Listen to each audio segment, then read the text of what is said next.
ल नमस्कार साथीहरु, आज हामी होइको आज लास्ट थेसिस बुझाउने दिन।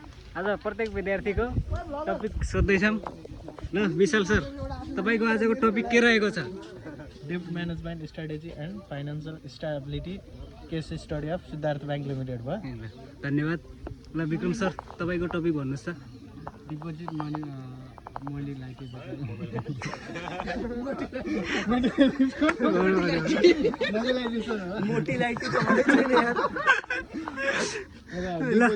ल तिम्रो भयो। Deposit mobilisation and profitability case of global IB bank limited. धन्यवाद।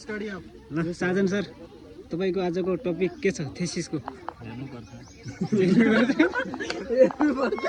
ल मुकेश सर, तपाईको टपिकको नाम के छ आज?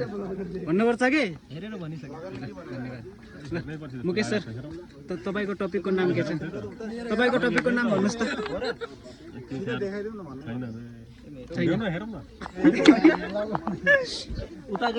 अलदा, तेरो टपिकको नाम के छ आज? ल सर, तपाईको टपिकको नाम? ल निश्चल, तिम्रो टपिकको नाम के हो आज? टपिकको नाम भन। मार्केटेबिलिटी नेभलिङ एन्ड इन्भेस्टमेन्ट लिमिटेड। ल दाइ, तपाईको टपिकको नाम के छ? तपाईले प्र्याक्टिकल पनि ब्याक लगाउनु भयो।